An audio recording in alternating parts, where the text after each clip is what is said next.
Dear Papa Dudut, magandang araw po sa inyo at sa lahat ng mga nakikinig ngayon sa Barangay Love Stories. Tawagin niyo na lamang po ako sa pangalang RJ. 27 years old na po ako nang magsimula ang aking kwento. Isa po akong introvert.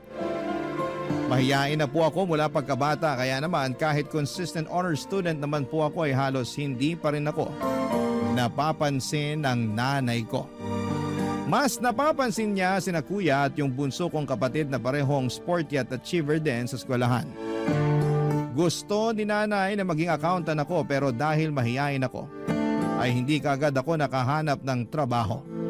Parang ikinulong po ako noon sa sarili kong bahay, Papa Dudut. Hindi naman po talaga yon ang kurso na gusto ko, pero si nanay ang pumili noon para sa akin dahil malaki raw ang sweldo ng mga accountant.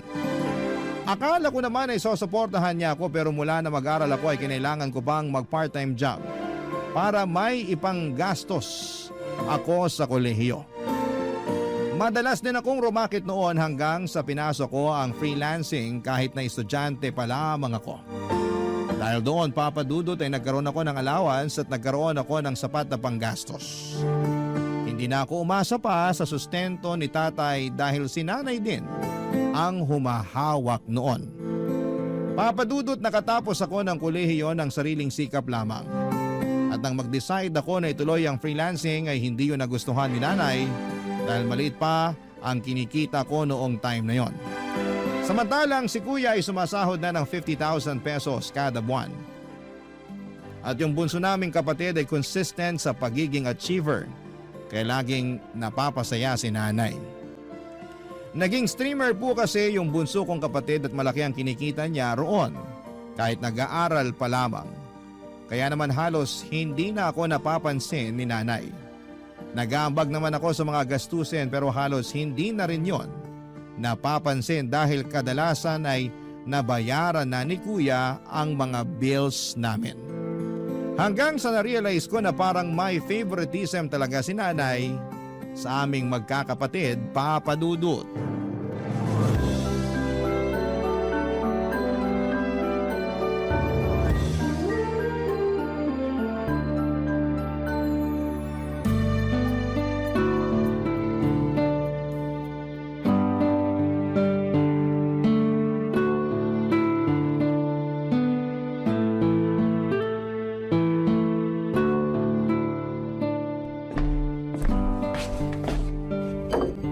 Walang laman yung kasirola. Nay, may ulam po ba kayong naitabi? Ay, wala na. Ubus na. Tulog ka kasi ng tulog dyan eh. Ayan, naubusan ka tuloy. Nagtatrabaho po ako sa kwarto, hindi po ako natutulog lang. So, sinong niloko mo? Lagi kang nagkukulong sa kwarto mo. Tinatawag ka pero wala kang naririnig. Pasensya na po kayo kung hindi ko kayo narinig. Lumabas-labas ka kasi sa kwarto mo para hindi ka nabibingi. Ginagawa mo kasing opisina yung kwarto mong hindi man lang nasisikatan ng araw eh. Di po ako pwede dito sa labas magtrabaho, maingay po rito eh. Ah, ganon? Sa tingin mo nakakaabala pa kami sa'yo? Nakakahiya naman, RJ. Nay naman, hindi po yun yung ibig kong sabihin. Kailangan ko lang po talaga ng tahimik na lugar para sa trabaho ko. Kaya nga po sa kwarto na lang Hindi ako. ako interesado sa ginagawa mo. Kung gusto mong makakain, magluto ka ng sarili mong hapunan. Wala kang kasambahay dito. Ay, magdedelata na lang po ako. Kung ginamit mo sana yung tinapos mo, maganda na sana yung trabaho mo ngayon. Yung kasabayan mo, kumikita na ng 60,000 monthly. Samantalang ikaw, kulang pa sa sarili mo yung sinesweldo mo. Hindi ko alam kung bakit nagtitiis ka pa dyan sa pipitsuging trabaho mo eh. Samantalang ang daming magagandang opportunity sa'yo sa labas. Nag-iipon lang naman po ako ngayon, Nay. Mag-i-exam din po ako. Kailangan ko lang po masecure lahat ng gagastusin ko. Itutuloy ko naman po eh. Sus! Kahit nga hindi ka na mag-exam, maganda pa rin yung magiging trabaho mo. Ang sabihin mo, kulang ka sa diskarte. Mas gusto mong magmukmok sa kwarto.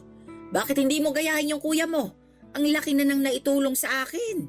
Hindi ko na kailangan problemahin yung mga gastusin dito sa bahay kasi siya na yung bahala. Talo ka pa nga nung bunsong kapatid mo eh. Mas malaki pa yung kinikita kesa sa'yo. Hoy! Ewan ko nga ba kung bakit nagkaroon ako ng anak na kagaya mo. Darating din naman po ako ron, Nay. O ay kailan pa? Kapag wala na ako. Kapag hindi ko na mapapakinabangan yung pinaghirapan mo. Nagbibigay din naman po ako para dito sa bahay ah. Di nyo lang po napapansin kasi mas malaki yung binibigay sa inyo ni Kuya. Pinagmamalaki mo yung ambag mo rito sa bahay, dilata lang yung kayang bilhin. Uy, tama lang pala na dilata yung ulamin mo. Kasi yun lang naman yung kayang bilhin ng sweldo mo. Ay, sige na po, Nay. Simula po ngayon ako nang bahala sa pagkain ko para hindi na rin po makadagdag sa mga problema nyo. Sa susunod, ikaw naman yung magbayad ng kuryente. Ang lakas mo rin kumonsumo pero yung kuya mo yung nagbabayad. Nay, di po ba nag-abot ako sa inyo ng 2,000 nung nakaraan? Kulang yon. Kaya sa susunod na buwan, ikaw naman yung magbayad. Wala naman pong problema sa akin yun eh. Kung may iba pa po kayong pababayaran sa akin, sabihin nyo lang po. Magagawan ko naman po ng paraan yun. Aba, hindi ka na dapat sinasabihan. Magkusa ka na. Yun ang dapat. Opo, Nay, magkukusa na po. Nga pala, kailangan na ring palitan yung washing machine. Baka naman gusto mong ikaw na yung bumili ng bago. Para may ambag ka naman sa mga gamit dito. Sige po, paglalaanan ko na po sa susunod kong sweldo. Meron pa po ba kayong sasabihin? Maglibot ka rito sa bahay nang makita mo kung ano yung mga kailangan palitan. Alam nga namang lahat na lang sasabihin ko pa sa'yo. Ay, sige po, magluluto na muna ako ng pagkain para makabalik na ako sa trabaho ko.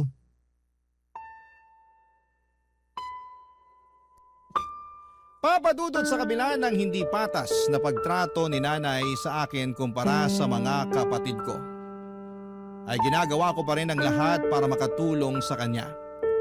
Sa katunayan, 80% ng sweldo ko ay binibigay ko na kay nanay para wala na siyang masabi. Hindi ko na lang iniisip na hindi ako tinulungan ng nanay ko noong nag-aaral ako sa kolehiyo. Ang mahalaga na lamang sa akin ay may ambag ako sa bahay sa pagbabaka sakaling magbago rin ang pakikitungo sa akin ni nanay. Papadudot, bukod po sa hindi ko naranasang maging paborito ni nanay, ay hindi ko pa rin po nararanasang magkaroon ng girlfriend. May mga nakikilala naman po ako sa social media account ko pero palagi akong nafe-friend zone. Gaya na lamang ni Ederlyn. Naging close kami noong binasted niya ako at sa kanya ako madalas naglalabas ng sama ng loob. At palagi rin naman siyang nagbibigay ng advice. Pinigilan ko naman ang sarili ko na hindi na ma-fall sa kanya pero sa katagalan ay hindi ko na yon napigilan. Lalo na nang mag-decide si Ederlyn na makipagkita sa akin, papadudot.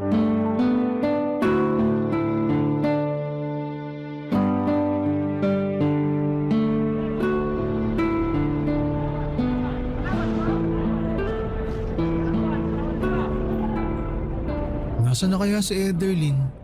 Sabi niya nakababa na siya ng bus ah. RJ! Ikaw na ba yan? Ay! Ikaw nga! Uy! Oh, bakit ganyan yung reaction mo? Wala. Nagulat lang ako. Bigla mo kasi ako niyakap eh. Hindi ka ba sanay nang niyayakap? Hindi pa kasi ako nayayakap ng ibang babae bukod sa mga pinsan ko. Ganun? Ito, Bakit mo ako hinalikan sa labi? para ako rin yung first kiss mo. Ha? Pero di ba ayaw mo naligawan kita? Dati yun kasi hindi pa naman tayo nagkikita sa personal. Feeling ko kasi noon parang ayaw mong makipag-meet, kaya binasted kita. Ayoko naman ng online boyfriend lang. Sorry. Mahihain lang kasi talaga ako. Kita ko nga. Pero wag kang mag-alala, ako na lang yung mag-a-adjust para sa'yo. Perfect kaya tayo. Isang introvert at isang extrovert. Magtatagal ka ba rito? Hindi, ilang araw lang ako rito. Gusto lang talaga kita makita, tsaka para matupad na rin yung mga travel goals natin. Sabi mo, itutour mo ako dito sa Ilocos. Gagawin ko naman yun. Ang kaso, hindi kita madadala sa bahay eh. Okay lang ba kung ihanap na lang kita ng pansamantalang matutuluyan mo? Don't worry, okay lang naman sa akin na mag-hotel na lang muna. Ilang araw lang naman eh. Ako nang bahala sa pang-check-in mo. Huh? Hindi, no, ako na. May budget ako para dito, kaya wag mo na akong alalahanin, okay? Basta, ikaw yung tour guide ko. Pasensya ka na talaga ah. Kung hindi lang sana magagalit si nanay, doon na lang kita patutuluyin sa bahay. Ano ka ba? Okay lang talaga. Mas mag-worry ako kung mag-aaway pa kayo ng nanay mo dahil sa pagtuloy ko sa inyo. Ay, salamat at naiintindihan mo. Tara, samahan na kita mag-check-in.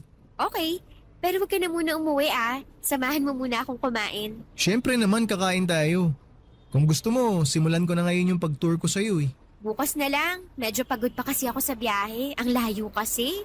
Sabi ko kasi sa'yo, ikaw na lang pupuntahan ko. Sorry, pero kapag hinintay ko pang ikaw yung pumunta sa akin, baka hindi pa rin tayo nag-meet until now.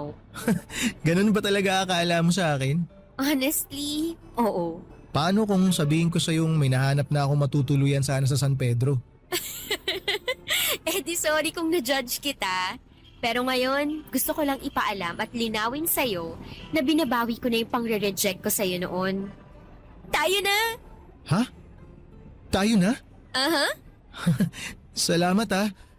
Akala ko kasi talaga wala nang pag-asa na maging tayo eh. Pwede ba akong yumakap? Kanina pa nga ako naghihintay oh.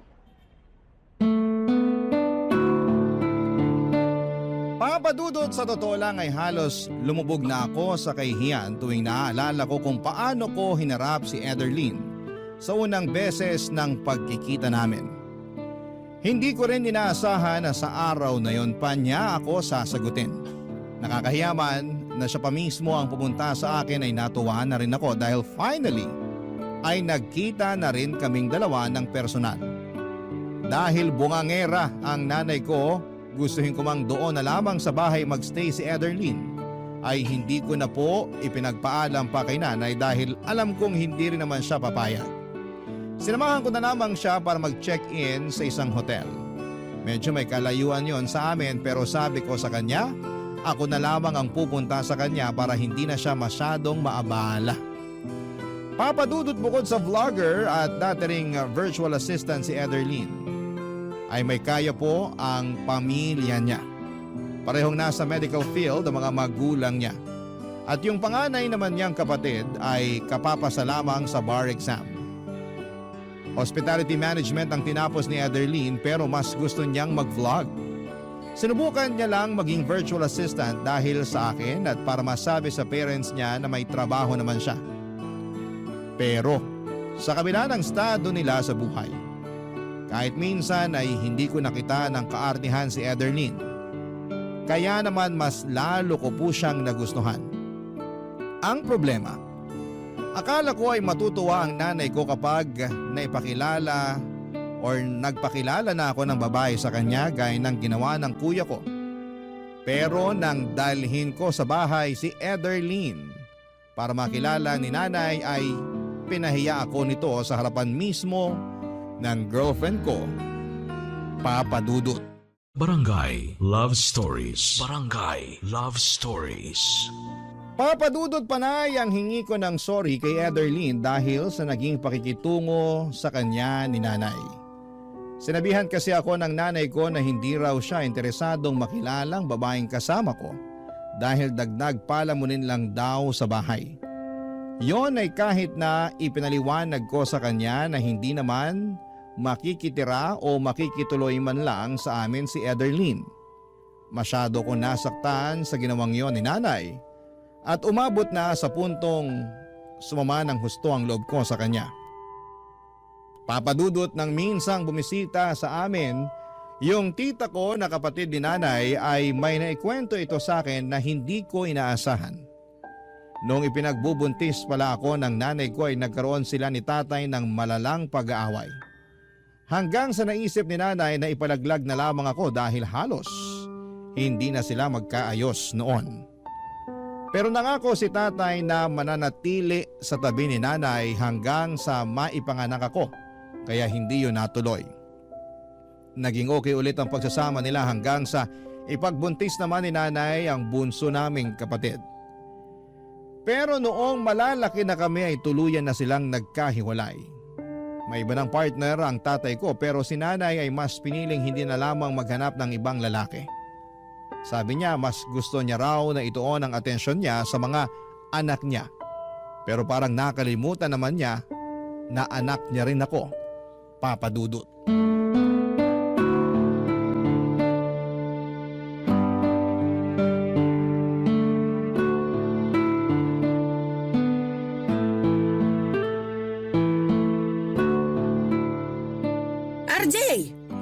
RJ! Ano ba? Kanina pa kita ginigising Hindi ka ba tatayo dyan? Bakit po, Nay? Natutulog ko pa lang po eh. Sakit pa ng ulo ko. Paanong hindi sasakit puyat ka ng puyat? Wala namang kakwenta-kwenta yung ginagawa mo. Bumangon ka na riyan. Ay, eto babangon na. Ano po bang problema?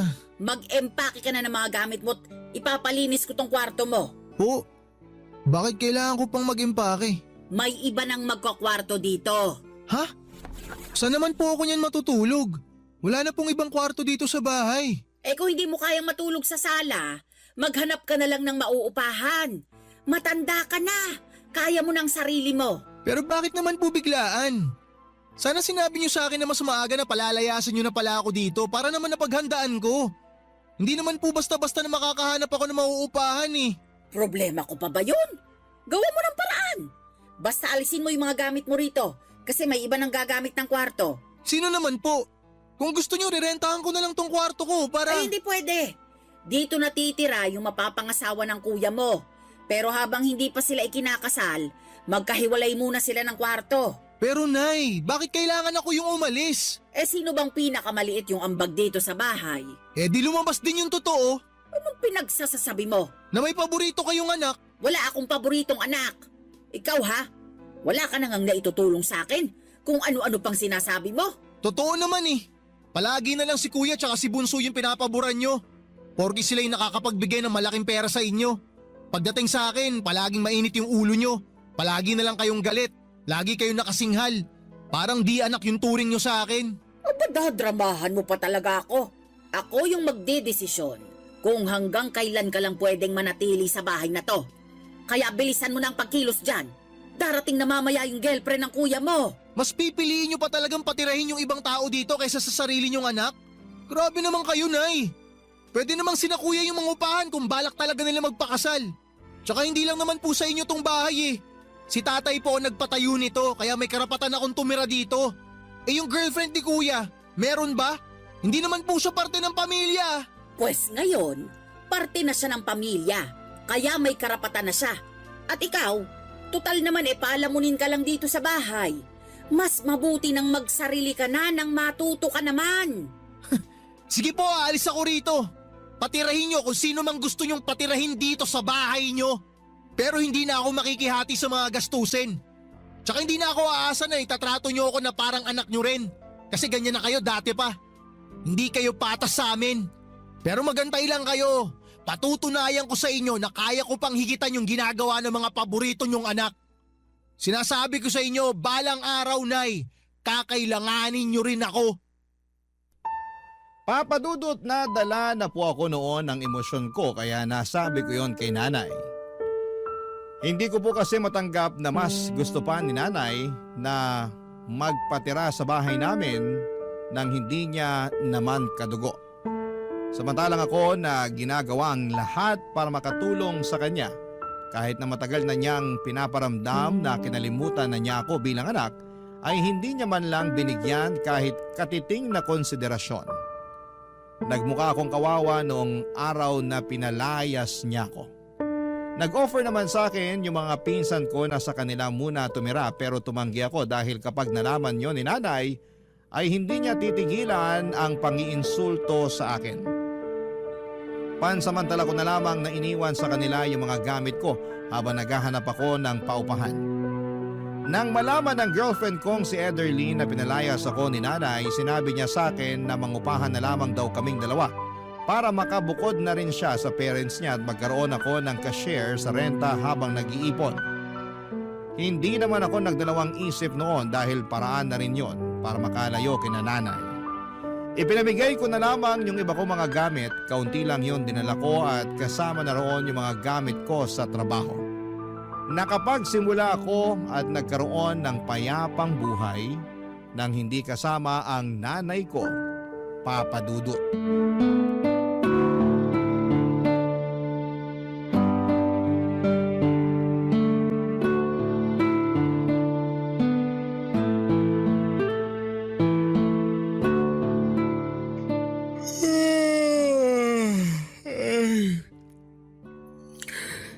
Tatapos din. Babe, may karapatan na ako matulog.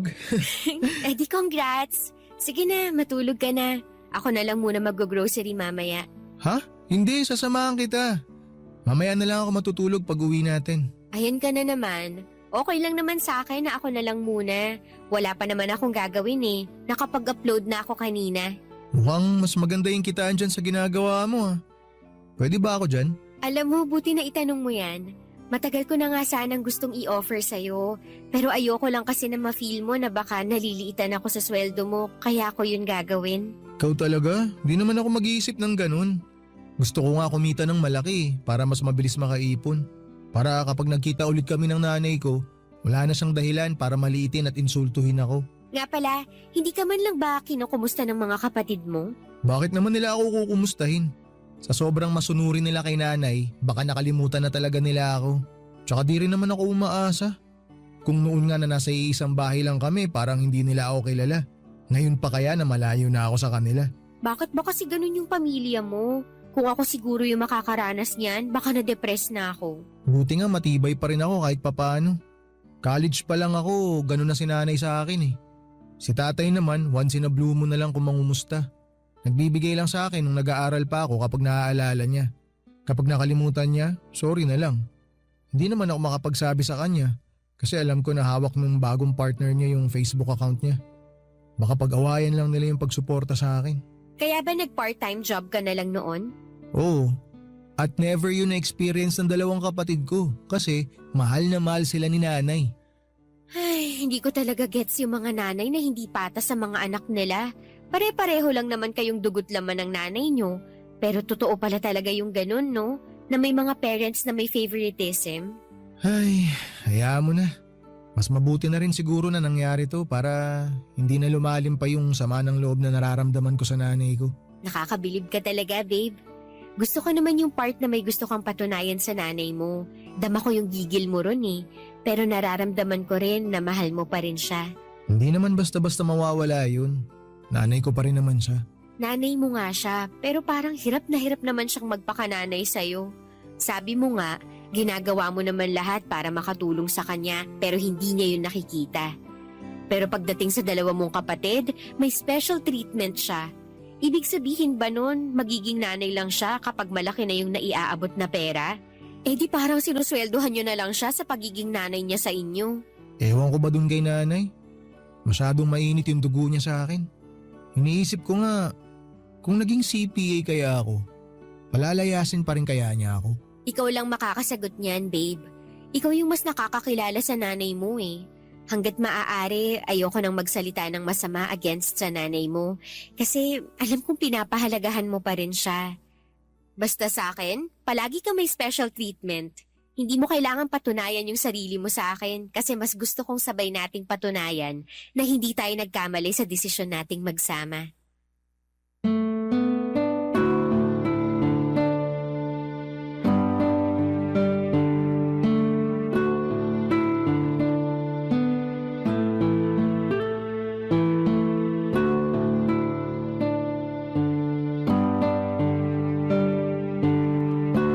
Papadudot parang nagkaroon ako ng kalayaan at kakaibang saya mula nang palayasin ako ni nanay. Nagsama po kami ni Ederlyn pero kahit na nasa isang bubong lamang kami, naglagay pa rin kami ng limitasyon para sa isa't isa. Alam ko na may pangarap pa si Ederlyn at ganon din naman ako kaya nagkasundo kami na career muna ang ipopursu namin bago ang pagkakaroon ng sarili naming pamilya. Papadudot, isinama ako ni Ederlyn sa pagbablog niya. Mahilig kasi siya sa mga riding adventures at pumunta sa iba't ibang mga lugar kasama ang mga pinsan niya. Libangan niya lamang daw yon noong una hanggang sa dumami ang kanyang followers and subscribers. May account din siya sa iba pang streaming platforms at kumikita rin siya sa pagla-live doon. Nakabili siya ng may kamahalang motor na ginagamit niya sa pag-rides. Nahiya ako noong una dahil wala naman akong big bike na kagaya sa ginagamit nila. Pero pinahiram ako ni Ederlyn ng pera para makabili ako ng sarili kong big bike, Papadudot. Binayaran ko naman yon sa kanya nang magkaroon ako ng share sa mga kinikita niya. Mula nang isama ko ni Ederlyn sa mga vlogs niya, ay unti-unti na rin nawala yung pagiging mahiyain ko.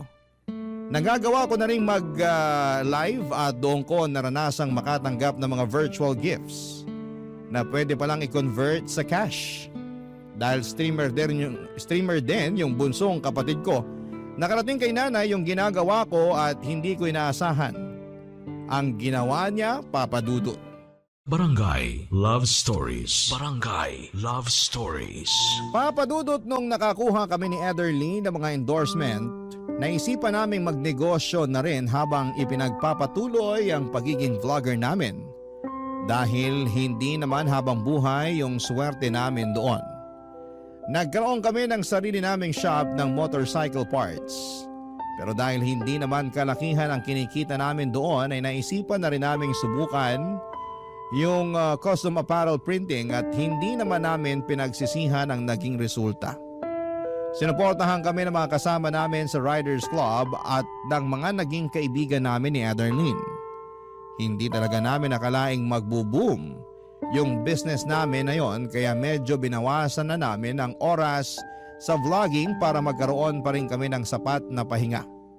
Matapos nga ang 3 taon, sa dami ng mga magagandang nangyari sa buhay ko, mula nang magsama kami ni Ederlyn ay hindi ko na alam kung paano ko pa siya mapapasalamatan.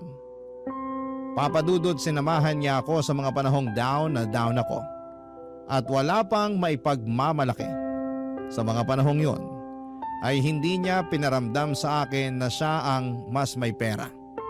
Tinuruan niya ako kung paano dumiskarte at kumawala sa comfort zone ko. Kaya naman naisipan ko noong mag-propose sa kanya.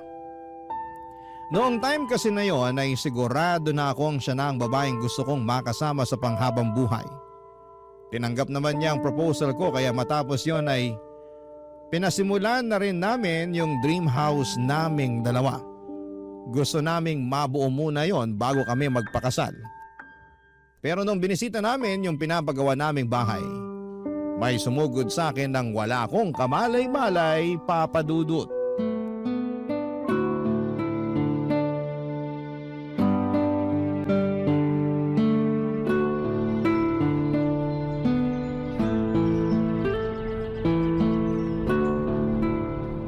Mukhang matagal-tagal pa bago matapos tong dream house natin. Oo nga eh, mukhang kailangan pa nating doblehin yung sipag sa pagtatrabaho. Wala namang problema yun. Kayang-kaya natin yun, babe. Pero kapag magkakaanak na tayo, hindi na pwede yung ganun ha. Ayoko ma-stress ka masyado. May 1 taon pa naman tayo, di ba? Madadagdagan pa yung ipon natin. Oh, may dumating. Sino kaya yun? Babe, nanay mo yata. RJ! Nay? Ano pong ginagawa niyo rito? Binibisita ka. Mukha kasing nakalimot ka na. Ano, porket mapera ka na ngayon, kinalimutan mo ng may nanay at mga kapatid ka pa. Kinalimutan? Nay, kayo po yung unang nakalimot. Tsaka di ba pinalayas niyo ako sa bahay niyo? Mula nung umalis ako, kahit 1 beses hindi niyo ako kinumusta. Wala akong natanggap sa inyo. Sa tingin mo, dapat ba akong humingi ng tawad sa'yo? Hindi magulang ang magpapakumbaba para sa anak. Kawalan ng respeto yung pagtalikod na ginawa mo sa amin. Alam niyo, Nay, kung kawalan ng respeto lang din naman yung pag-uusapan, kayo po yung unang gumawa nun sa akin. Ginawa ko naman po lahat ng makakaya ko para makatulong sa inyo, pero ni minsan, hindi niyo pinaramdam sa akin na may halaga ako sa inyo. Inalagaan kita mula pagkabata. Binuhay kita. Kahit na hindi kami maayos ng tatay mo noong ipinagbubuntis kita. Hindi pa ba pagpapahalaga yun? Binuhay niyo nga ako, oo. Pero hindi ko naman naramdaman na may nanay ako. Palaging sina kuya at saka si Bunso yung iniintindi niyo. Oh, nung kayo yung pumili ng course ko sa college, akala ko susuportahan niyo ako. Pero iiwan niyo lang pala ako sa ere. Nakalimutan niyo na po, Nay? Ako yung nagpaaral sa sarili ko. Naramdaman ko lang naman na nanay ko kayo nung graduate ako ng college eh. Mas kailangan ng kuya mo yung suporta ko noong panahong yon. Isa pa, nakakuha ng scholarship yung mga kapatid mo, kaya nakapag-aral sila sa private university. Nay, libre yung tuition fee dun sa college na pinasukan ko. Kahit konting panggastos lang sana. Humihingi naman ako kay tatay pero sa inyo niya ibinibigay. May binigay ba kayo sa akin? Wala. Puro kay kuya nyo lang naman ginagastos lahat ng mga inaabot sa inyo ni tatay na para sa akin. Kaya tama lang na bumawi siya agad sa inyo nung makapagtrabaho na siya. Kaya ba ngayong kumikita ka na ng malaki ay nagmamayabang ka na? Hindi ka makakarating sa kinalalagyan mo ngayon kung hindi kita iniluwal. Utang mo sa akin ang buhay mo. Alam nyo, Nay, kung pera lang naman yung gusto ninyo, pwede naman kayong manghingi. Hindi ko naman kayo pagdadamutan. Pero yung sinasabi nyo na utang na loob ko sa inyo yung buhay ko? Sige, sabihin na natin na totoo yon kasi binuhay nyo ako. Pero kung may choice lang ako nun, hindi ko naman gugustuhin na mabuhay na kulang sa pagmamahal ng isang ina eh. Kaya nyo naman magbigay ng pagmamahal eh. Nagawa nyo nga sa mga kapatid ko. Pero bakit pagdating sa akin ang damot-damot nyo? Ano po bang nagawa ko sa inyo? Papadudot na tahimik na lamang po noon si nanay at napilitang umalis dahil sa sagutan naming yon.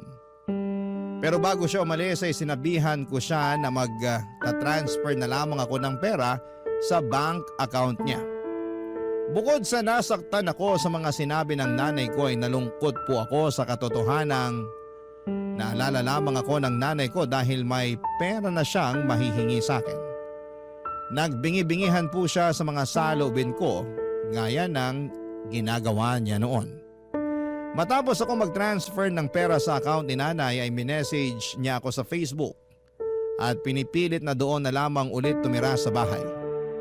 Pero nang pinanindigan kong bubukod na ako dahil balak na naming magpakasal, ni Ederlyn ay hindi naman yon nagustuhan ni nanay. Nalaman ko na lamang na nag-post na pala siya sa Facebook para paringgan ako. Nabasa naman po yon ng mga kamag-anak namin at kinampihan nila si nanay. Dinilit naman po ni nanay yung Facebook post niya pero wala na rin pong silbi yun dahil masama na ang tingin sa akin ng mga kamag-anak namin.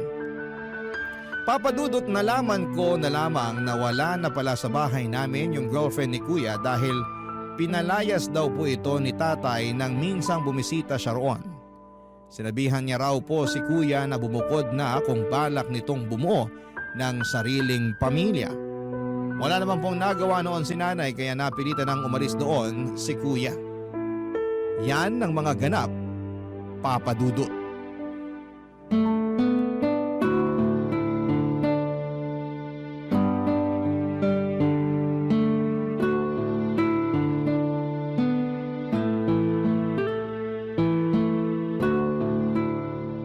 Ano babe, kumusta sa bahay niyo? Ayun, dalawa na nga lang sila ng kapatid kong bunso. Pero magulo pa rin. Bakit naman? Yung bunso kasi namin natutong bumarkada. Porque maagang kumita ng sariling pera, lumaki yung ulo. Hindi na nakikinig kay nanay. Kaya ngayon, bukod sa hindi na nakakapag-live streaming, hindi pa pumapasok sa school, kaya dropped out ang kinahinatnan. Gusto ni nanay na pagsabihan ko yung kapatid ko, hindi naman makikinig sa akin yun. Nangihingi siya ng suporta. Pag-aralin ko raw hanggang makatapos ng college. Anong sinabi mo sa nanay mo? Pumayag ka ba? Wala naman sanang problema sa akin yun kasi kaya ko pang diskartehan pero hindi ko naman nakikita sa kapatid ko na gusto niya mag-aral eh. Halos hindi na nga umuwi sa bahay. Yung tatay mo, ayaw na bang suportahan yung kapatid mo? Ayaw na eh. Wala na raw siyang ganang suportahan yung ganong katamad mag-aral. Hindi ko naman siya masisisi. Sino ba naman kasing gaganahan magpaaral sa taong hindi naman nagpupursige? Nakakaloka talaga yung pamilya niyo, babe. Buti na lang, iba ka sa kanila. Kung hindi ako pinalayas noon ng nanay ko, impyerno pa rin sana buhay ko ron. Ano palang plano mo? Makikipag-ayos ka ba sa nanay mo? Ay, hindi ko alam babe. Parang kahit ano namang gawin ko, masamang anak pa rin ang tingin niya sa akin eh. Pero nagbibigay ka naman ng pera sa kanya, di ba? Oo, nagbibigay pa rin ako. Hindi ko siya pagdadamutan. Pero di na ako umaasang magkakaayos pa kami. Di na rin ako umaasa na mararamdaman ko pa na mahal ako ng nanay ko. Buti pa nga si tatay kahit na para siyang kabuting pasulput-sulput lang sa bahay. May malasakit pa rin siya sa akin. Sorry ha, pero kaya lang naman kayo nagkasira-sira kasi masyadong mukhang pera yung nanay mo. Hindi kaya yun din yung dahilan kaya sila naghiwalay ng tatay nyo? Hindi ko alam kung ano talagang dahilan ng paghihiwalay nila. Pero sa nakikita ko, mukhang ganun na nga. Tsaka kung titingnan si tatay, hindi rin niya pinagsisisihan na hiniwalayan niya si nanay. Masaya na siya sa bago niyang partner. Tsaka okay naman kami ni tatay. Tinanggap ko na lang na iba na yung priority niya. Pero ang importante, naaalala niya pa rin na may mga anak siya kay nanay. Pero yung nanay mo, sa tingin mo ba, wala na talagang pag-asa na maayos yung relasyon nyo? Paano kapag ikakasal na tayo, hindi mo ba siya iimbitahin? Sa totoo lang, di ko alam. Baka mag-skandalo pa siya sa simbahan pag nagkataon eh. Alam mo babe, mas maganda pa rin talaga na magkausap kayo ulit. Yung mas mahinahon at mas maayos na pag-uusap para maintindihan niyo yung isa't isa. Ang hirap kasi na may mabigat ka pa ring dala-dala kasi hindi maayos yung relasyon yung mag-ina. Alam ko naman na hindi ikaw yung nagkulang. Pero subukan mo lang na ikaw ulit yung lumapit sa kanya. Baka sakaling lumambot yung puso niya sa'yo. Ay, sige, susubukan ko. Basta babe, kahit anong mangyari dyan sa gagawin mo, nandito lang ako. Hindi ako makikialam sa pag-uusap nyo kasi baka mas lalo lang gumulo. Lalo na hindi ako gusto ng nanay mo. Oo babe, huwag ka na makialam. Ayoko rin kasi na madamay ka sa gulo na meron yung pamilya ko eh. Tsaka wala ka namang kailangang gawin. Yung suporta mo pa lang sa akin, sobra-sobra na. Kaya kung hindi man ako sinuwerte na magkaroon ng masayang pamilya, kayang gawa ng paraan yun. Bubuo na lang tayo ng dream family natin. Papadudot mula nang mawala sa bahay si kuya ay hindi na ito nagbigay pa ulit ng pera kay nanay. Kaya naman sa akin na palaging nangungulit ang nanay ko. Nangungumusta naman siya pero bago pa man ako makasagot ay may kasunod na kaagad na hihingi siya ng pera. Kahit nag-uusap na kami at sinusubukan kong makipag-ayos sa kanya ay parang wala pa rin namang nagbago sa relasyon namin. Mas gusto pa rin niyang makasama si kuya. Nabalitaan ko kasi na pinupuntahan niya si kuya sa inuupahan nito at minsan ay naglilinis pa doon. Pero kahit na hindi na nagbibigay sa kanya si kuya ay hindi niya ito pinagsasalitaan ng kagaya sa ginagawa niya sa akin. Hanggang sa pagkakataong yon ay pinapakita pa rin niyang favorite niya si kuya kahit ako na ang sumusuporta sa kanya. Pero noong malapit na ang kasal namin ni Ederlyn, nagulat na lamang po ako noong dumating si nanay sa bahay namin. Umiiyak siya at gustong humingi ng tawad sa mga nagawa niya sa akin. Nalaman ko na itinaboy pala siya ni kuya at ipinahiya sa harapan ng girlfriend nito nang masunog ni nanay nang hindi sinasadya ang kabibili nitong damit. Sino ba naman po ako para hindi ko patawarin ang nanay ko, Papa Dudut? Sa ngayon ay maayos na po ang relasyon naming mag-ina. Natuloy na rin po yung kasal namin ni Ederlyn pero sa halip na gawin naming magarbo ay intimate wedding na lamang po ang pinili naming mag-asawa. At syempre kasama ko po roon ang dalawa kong magulang. Kahit nahiwalay na sila, pinili pa rin nilang maging magulang para sa akin noong araw na yon, kaya hindi ko po yun makakalimutan. Hindi ko man po naayos ang relasyon ko sa dalawa kong kapatid kahit papaano ay gumaan na po ang pakiramdam ko dahil okay na kami ng nanay ko. Hanggang dito na lamang po ang kwento ko, Papa Dudut. Maraming salamat po sa inyo at sa lahat ng bumubuo ng Barangay LS. Ang inyong forever kapuso at kabarangay RJ.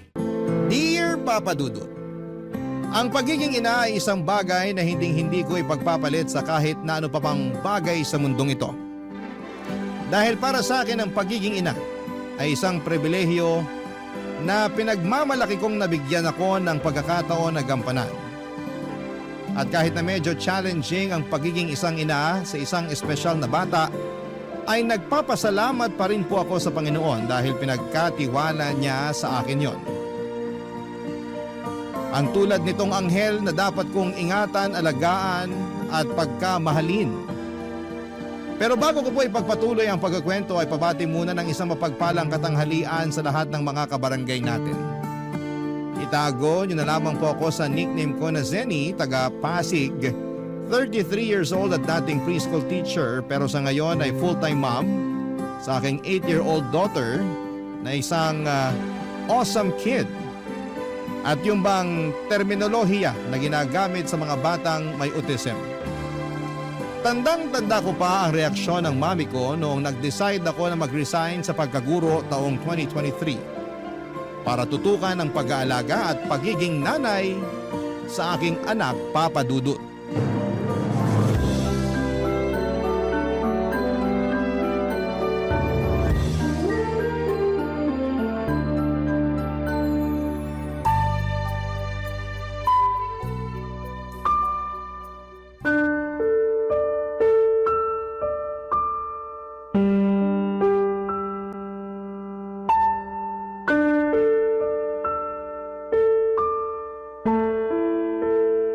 Ewan ko ba naman sa'yo, Zenny? Kung ano-ano na lang talaga pumapasok dyan sa kokote mo. Mami naman, hindi po yun kung ano-ano. Tsaka matagal na naming pinag-isipan at pinag-usapan yun ng asawa ko. Oh, pinag-isipan at pinag-usapan naman pala nila ate. Bakit pa kayo nagagalit dyan, mami? Pwede ba, Nash? Huwag ka nang sumabad dyan. Hindi naman kita kinakausap eh. Hindi ka man lang ba nanghihinayang, nak? Wala ka pang 10 taon sa pagtuturo tapos nag-resign ka na kaagad. Ilang beses ko bang dapat sabihin na mas mahalaga ang anak namin kaysa sa pagtuturo ko? Paanong naging mas mahalaga yung anak nyo? Bata pa lang, pangarap mo na talagang magturo. Tandang-tanda ko pa nung iniyakan mo pa ako para lang makakuha ng kursong education. Imbis na tungkol sa pagnenegosyo yung gusto kong kunin mo. Pinagbigyan kita kasi kinonsensya rin ako ng daddy mo. O tapos ngayon, basta-basta mo na lang iiwanan kung kailan nandiyan ka na. Hindi niyo po talaga ako naiintindihan, no? Hindi talaga, kasi ang gulo niyo mag-isip nung asawa mo. Paanong magulo sila mag-isip? Gets na gets ko yung point nila ate at kuya kung bakit nag-decide sila ng ganyan. Kayo yung hindi makaintindi dyan, mami. Sinabing huwag ka sumabad dyan! Nakakainis kasi kayo. Pinagpipilitan nyo pa yung gusto nyo eh. Halata naman kay ate na nahirapan siyang magdesisyon na mag-resign sa trabaho at iwan ang pagiging teacher niya para sa anak nila ni kuya. Pero anak nila kasi yun. At dapat mas mahalaga yung anak nila kaysa sa kahit na anong bagay sa mundo. Andun na tayo sa dapat mas mahalaga. Pero trabaho pa rin yung pinag-uusapan natin dito. Sige nga, kung aalis si Zenny sa pagtuturo, saan siya kukuha ng pera pang suporta sa therapy ng anak nila? Ang gastos-gastos pa naman ng batang yun, naku! Kung makatawag kayo ng bata dyan, parang di nyo apo yung pinag-uusapan dito ah. Tama po si Nash. Bakit ganyan kayo makapagsalita sa anak ko? Anak ko yun. Natural, mahalaga ka pa ka na niya sa akin at kahit na yung matagal ko ng pangarap na trabaho, handa kong iwanan para lang matutukan yung anak ko. Dami mong sinasabi. Ba't di mo na lang sagutin yung tanong ko, Aber? Tungkol dun sa tanong nyo kung saan kami kukuha ng pera pampatherapy ng anak namin, pinag-usapan na naming mag-asawa yon. Yung mister ko na lang ang magtatrabaho. Magdadagdag na lang siya ng source of income. Tapos yung perang pambayad sa tagapag-alaga sana ng anak namin, maiipon na namin pampatherapy niya. Yun naman pala eh. Ayos na ayos yung naisip nila ate at kuya. Oh, paano naman ako? Ha? Oh, Paano ka ako?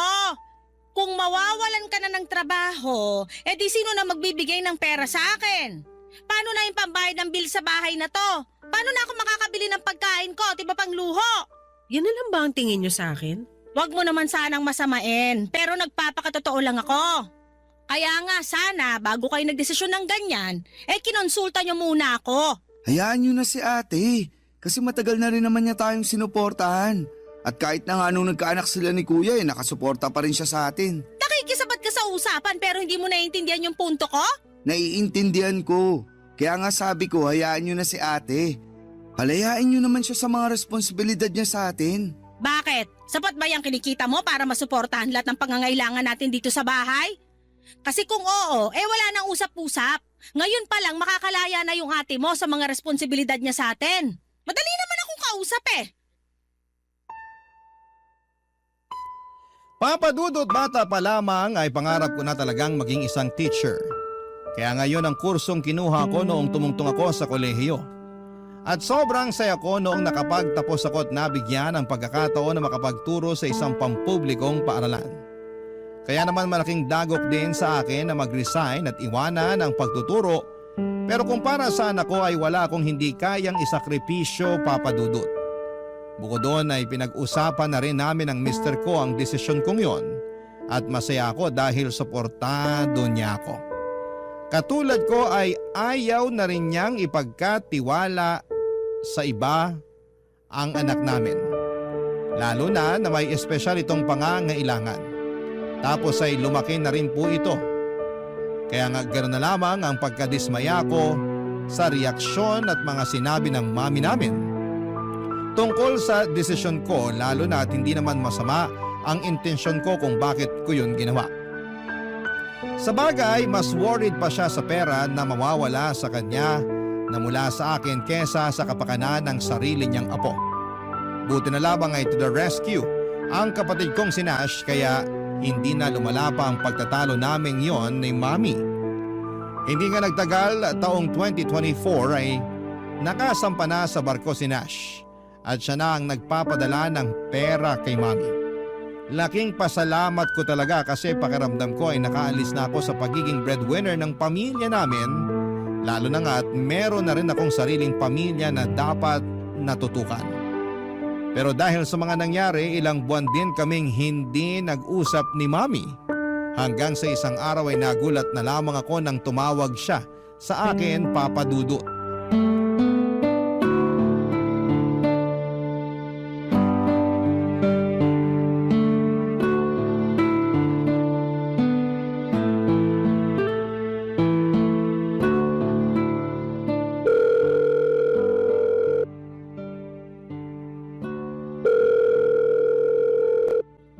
Hello? Hello, Zenny. Mi, napatawag po kayo. Oo Eto kasing kapatid mong si Nash, panay pangungulit sa akin na tawagan daw kita para kamustahin.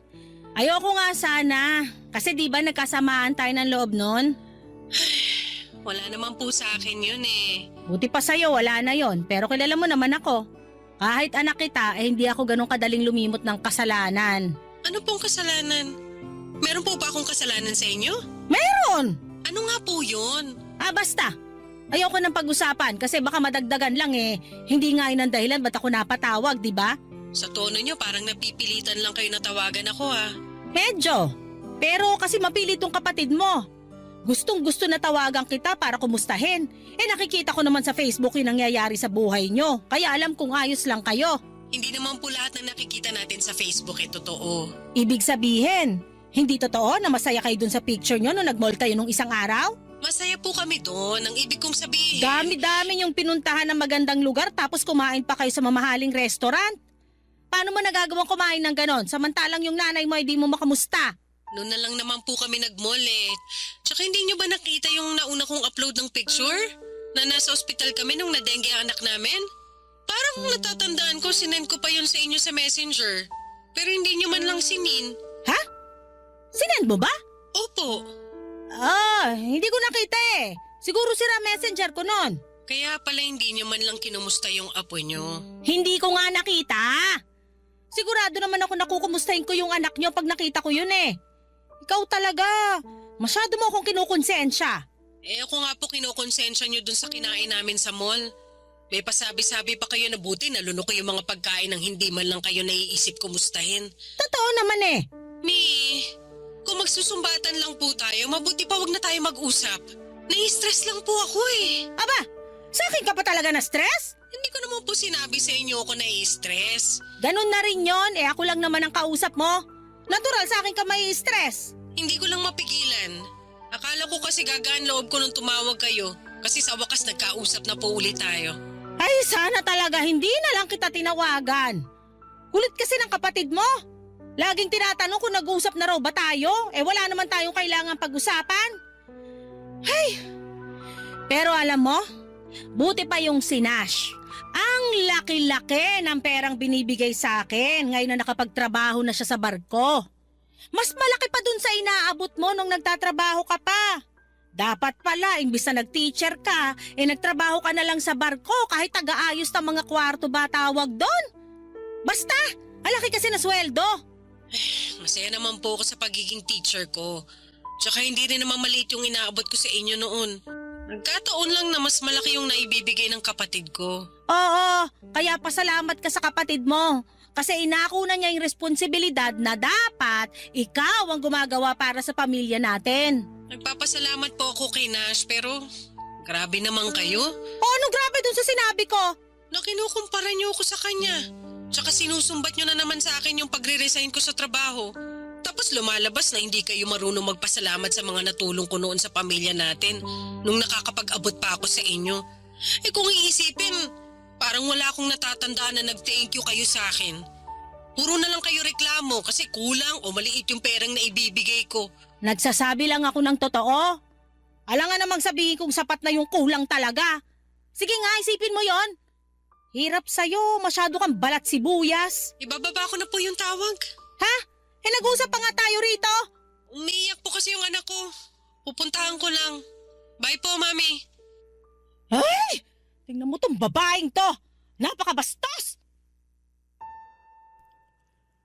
Papadudot, aminado ako na na-miss ko si Mami.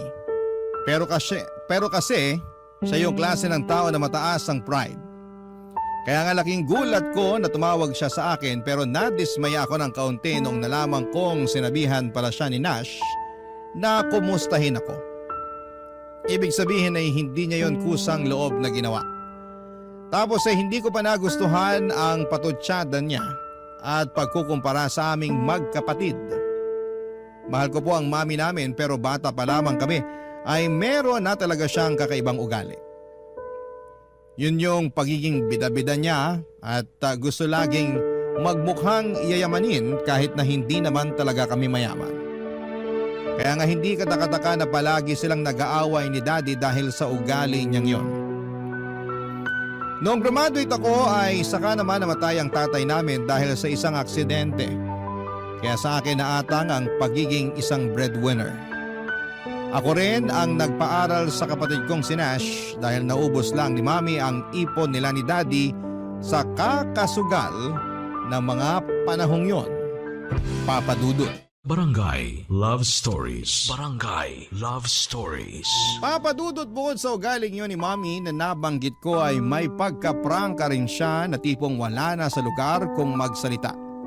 Katwiran niya kasi ay mas gugustuhin niyang sabihin ang katotohanan kahit masakit kaysa magsinungaling o mag-imbento ng matatamis na salita. At kahit nga kaming mga anak niya ay malimit niya noong pagsalitaan ng hindi maganda. At sinasabi niya na mas mabuti sa kanya na manggaling ang mga puna dahil nanay namin siya kaysa naman sa ibang tao pa. Buti na lamang at hindi kami nagmana sa kanya ng kapatid kong si Nash. Kasi kung anong prangka at sakit magsalita ng mami namin ay siya namang lumanay naming magsalita ng kapatid ko. Iniisip din namin ang sasabihin bago magsalita at kaya nga paboritong-paborito ako noon ng mga estudyante ko sa preschool dahil mabait daw akong teacher pero makatuwiran. Bagay na pinagmamalaki ko at may tuturing na isang achievement bilang isang guro, Papadudot.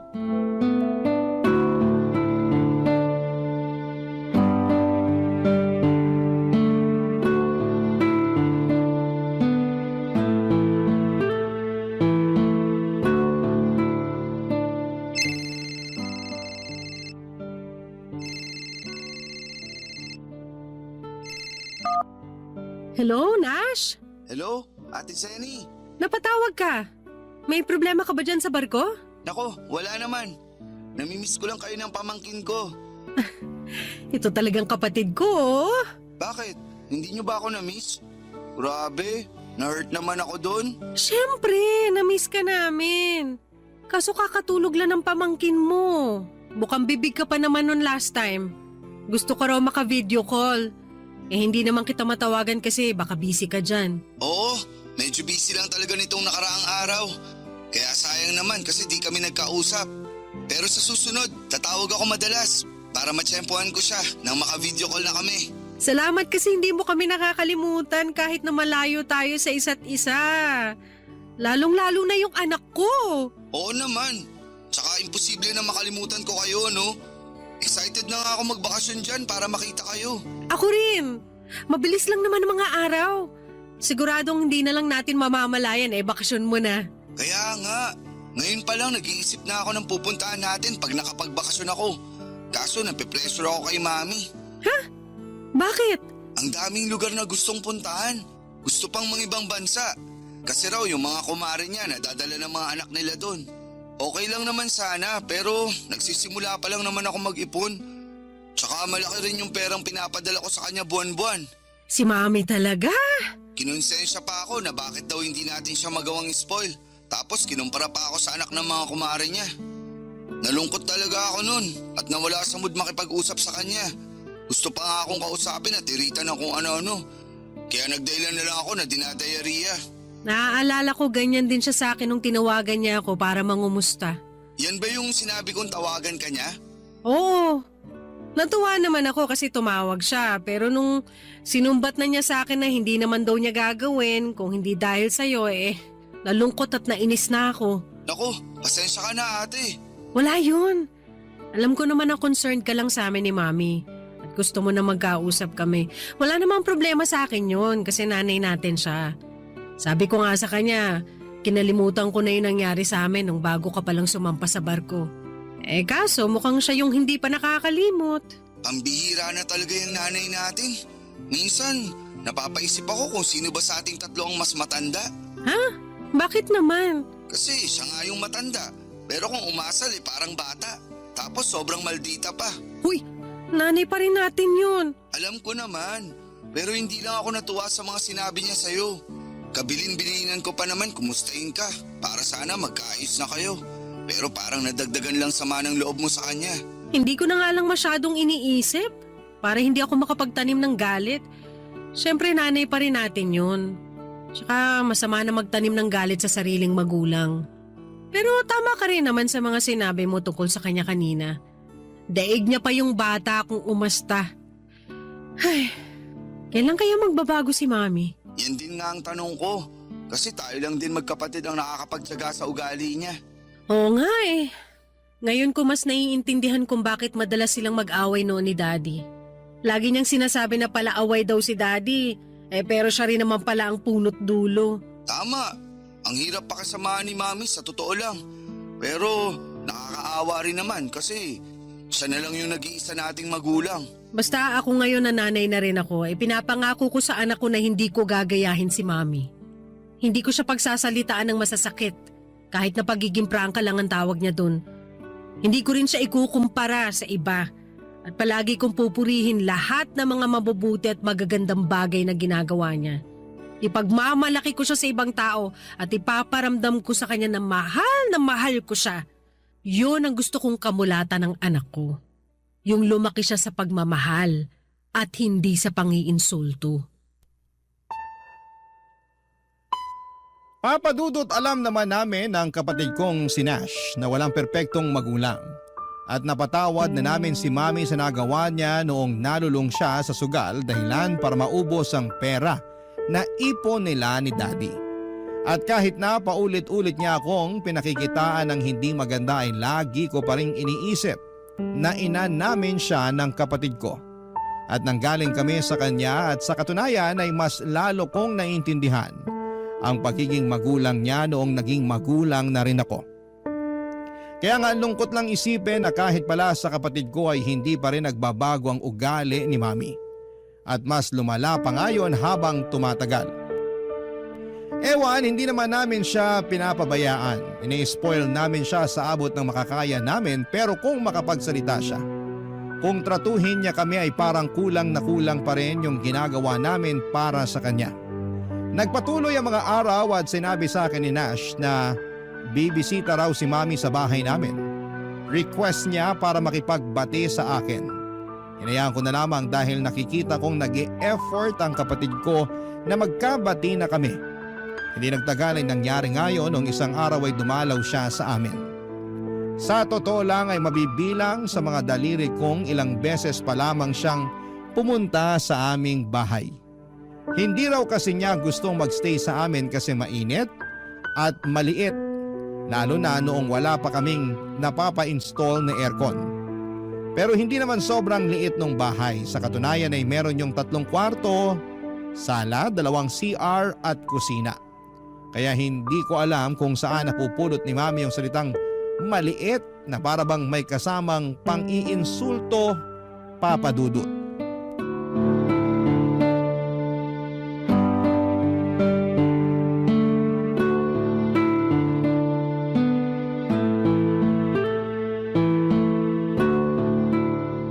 Ito Mag-order po ka ng mga paborito niyong pagkain. Ano-ano ba yan?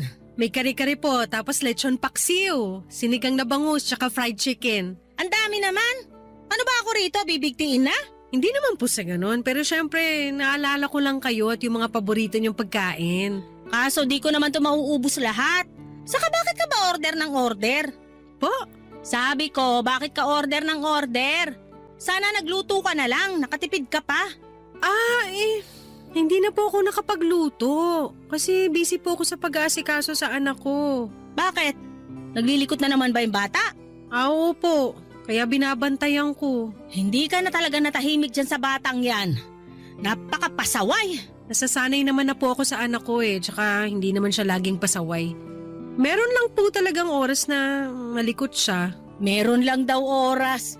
Sa buong pamamalagi ko dito sa inyo puro kalikutan ng anak mo nakikita ko. Tapos napakaingay pa din, nakakarindi sa tenga. Ganyan ba talaga yan? Hindi mo man lang ba sinasaway?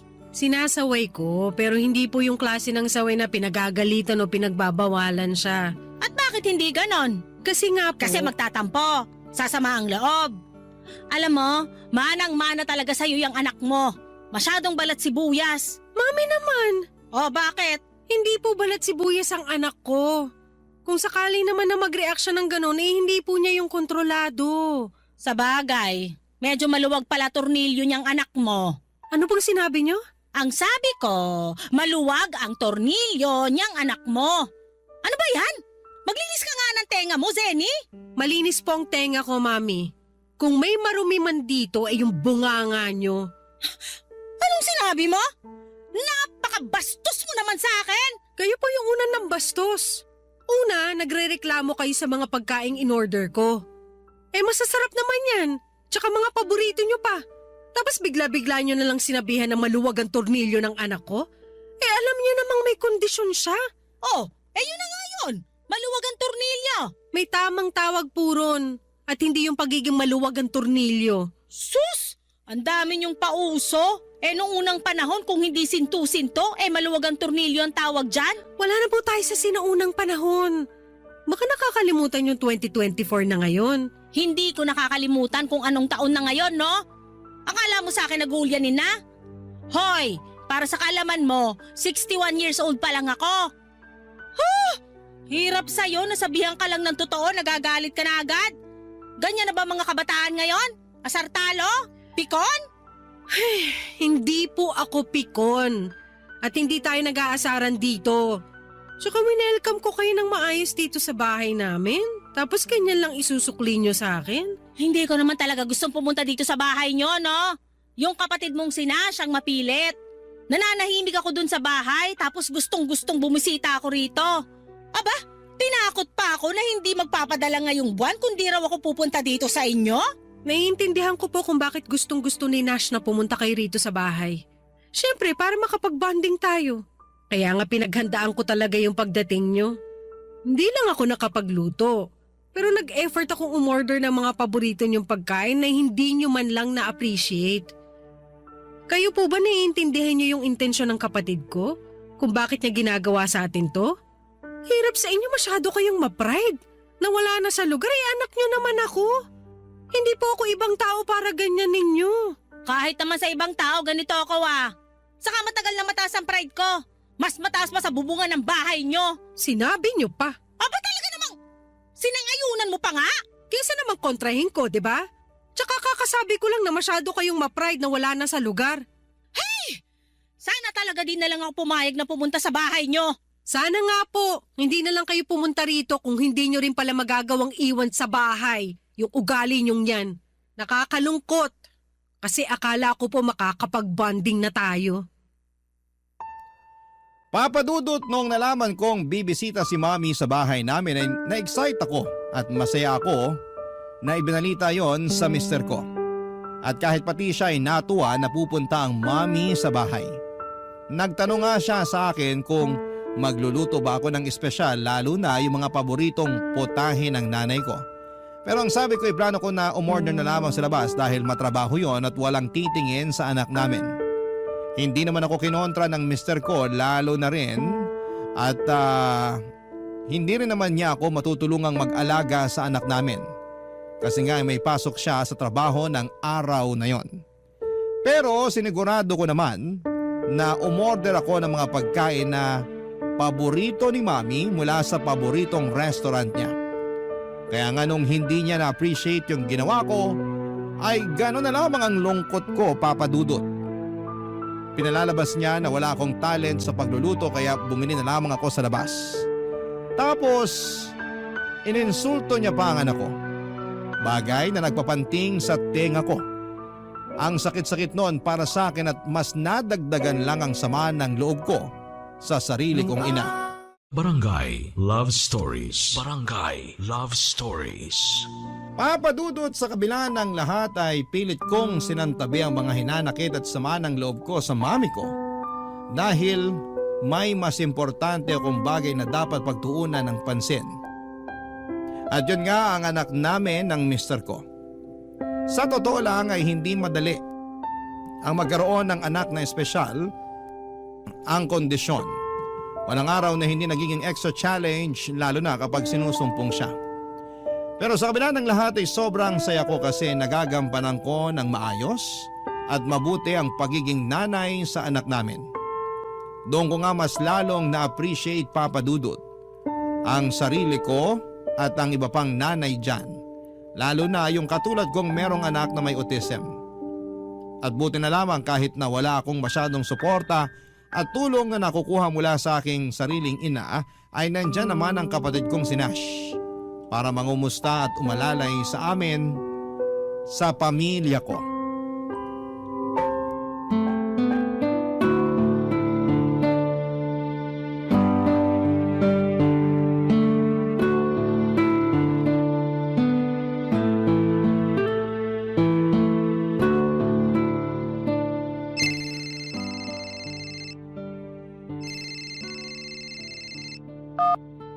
Hello, Nash. Hello, Ate Senny? Hi, kumusta ka naman dyan sa barko? Okay lang. Masaya na malungkot. Masaya kasi marami kaming bansa na pinupuntahan. Pero malungkot dahil malayo naman ako sa inyo. Oh, talaga? Malapit ka na rin namang umuwi, di ba? Sabi mo dito mo plano magpasko at bagong taon. Oo, kaya nga excited na ako. Parang gusto ko nang hilahin ng mga araw para lang dumating na yung bakasyon ko. Gustong gusto ko na kayong makita, lalo na yung pamangkin ko. Miss na miss ka na nga nung anak ko. Panay banggit sa pangalan mo, hindi niya makalimutan na ipapasyal mo raw siya sa museum pag nagkita kayo.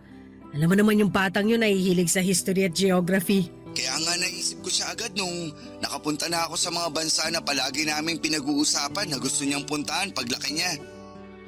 Ay, sana talaga kasama ko kayo rito, ate. Yun bang nakakapamasyal tayo bilang pamilya at hindi nagtatrabaho? Hayaan mo. Alam ko naman na matutupad din yan sa susunod eh. Kung hindi ngayon, siguradong meron pang susunod. Pinag-iipunan naming mag-asawa yung birthday ng pamangkin mo. Gustong gusto kasi no na mamasyal imbes na mag-party. Naiisip ko, okay lang dahil mas matrabaho naman yung pagpapaparty kesa pamamasyal. Tapos kakain na lang din kami sa labas. Alam mo, mas practical nga yan. Pero kailan nga ulit yung birthday ng pamangkin ko? Sa January na, no? Sorry, di ako masyadong magaling sa dates. Alam mo yan. Alam ko naman yon. At tama ka na sa January na. New Year siya pinanganak. Ano ka ba ang dali tandaan nun? Malaking blessing din talaga kahit na binigay siya sa amin ng Diyos na may espesyal na kondisyon. Hindi naman nakabawas sa pagiging blessing niya sa pamilya natin yung espesyal na kondisyon niyang yun. Para sa akin, mas lalo lang siya naging blessing. Buti ka pa ganyan tingin mo sa anak ko. Si Mami kaya? Ay, oo. Nakwento nga niya yung nangyari nung pumunta siya dyan sa inyo. Sorry ate ha. Sorry saan? Kasi pinapunta ko pa siya dyan. Umaasa kasi ako na makikita ni Mami yung nakikita ko. Lalo na sa anak mo. Kung gaano siya kabait, katalino, mapagmahal at malambing na bata. Naiintindihan ko naman na mabuti yung intensyon mo eh. Kaya hindi ka dapat mag-sorry. Tsaka sinabi ko kay Mami na gusto mo lang din kaming makapag-bonding. Kaya pinapunta mo siya sa bahay. Pero kakaiba rin kasi si Mami. Parang walang sandali na hindi siya nakakahanap ng pwedeng ipintas sa akin, sa anak ko, sa pamilya ko at sa bahay namin. Puro hindi magagandang bagay yung lumalabas sa bibig niya. Nabanggit nga niya sa akin na sinagot-sagot mo siya noon. Grabe yung reklamo niya. Para siyang batang nag-aalburuto kasi inagawan ng candy. Pero natatawa na lang ako nung pinakikinggan ko siya. Bakit ka naman natatawa? Kasi ang satisfying lang sa tenga ng mga sagutan mo. Satisfying ka dyan. Mali pa rin naman na sumagot sa magulang, di ba? Nandun na tayo, pero hindi naman sila palaging tama eh. Kahit na magulang ka pa, hindi pa rin tama na manginsulto ka ng kapwa mo o magsalita ng masama tungkol sa isang tao. Lalo na't wala namang ginagawa sa'yo, tapos anak at apo mo pa. Ang sahol kaya nun. Kaya nga minsan naiinggit ako sa mga taong kasundo niya, lalo na yung mga kumare niya. Napapasabi na lang ako na buti pa sila close. Tapos tayo mga anak madalas nakakairingan niya. Alam ko naman na walang perpektong pamilya pero hindi ko na maalala kung kailan nagpakananay sa atin si Mami. Ikaw ba, tanda mo pa? Parang nagpapakananay lang naman siya sa akin pag magpapadala na ako ng pera o kung may hihingin siyang pabor. Tapos sa mga araw na wala siyang kailangan, hindi niya rin ako maalala ang kamustahin. Sobra naman yun. Ganyan din naman siya sa'yo nung nagtatrabaho ka pa, di ba? Oo, pero hayaan na siguro natin si Mami. Mahirap turuan ng mga matatanda. Akala nila inaapi sila o nagmamarunong sa kanila lalo na mas bata yung nagtuturo. Alam mo, ang dasal ko na lang gabi-gabi sa Panginoon na hipuin niya ang puso ni Mami para naman makapagbagong buhay na. Wala namang pinapanganak na perpekto, pero nasa tao pa rin ang pagbabago. At sana magbago si Mami sa mabuti at hindi sa masama. Papa Dudut, hindi lang ako nagpapasalamat sa Diyos dahil meron akong mabuting asawa, thankful din ako sa Kanya dahil meron akong mabait at maalalahaning kapatid sa katauhan ni Nash. At kahit nga nasa malayo siya ay hindi pa rin niya kami nakakalimutan ng pamilya ko. Lalo na ang pamangkin niya na mahal niya. Naalala ko na grabe ang iyak niya noong hinatid namin siya sa airport at habang nagpapaalam sa anak ko. Mami-miss daw kasi niya ito. Sobrang close kasi nila. Lumipas sa mga araw, binalita sa akin ni Nash na may sakit daw si Mami kaya naman nag-worry ako ng husto. Lalo na at wala pa naman siyang kasama sa bahay namin. Kaya nga dali-dali kaming nagpunta doon ng anak ko para bisitahin siya. Pero bago kami umalis, ay may drawing na ginawa ang anak ko para iregalo sa kanyang lola. Natuwa naman ako at na-excite na maibigay niya yon ng personal sa nanay ko. Pagdating namin sa bahay niya, naking dismay ako dahil iba ang nangyari, Papa Dudut.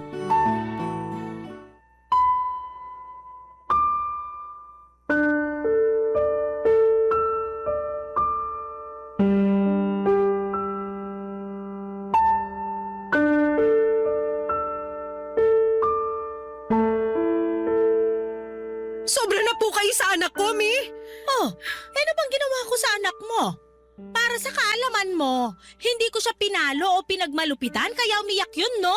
Baka mamaya makasuhan pa ako ng child abuse nang wala sa oras. Hindi nyo nga pinalo. Hindi nyo nga pinagmalupitan pero pinagsalitaan nyo naman na masakit kaya umiyak siya.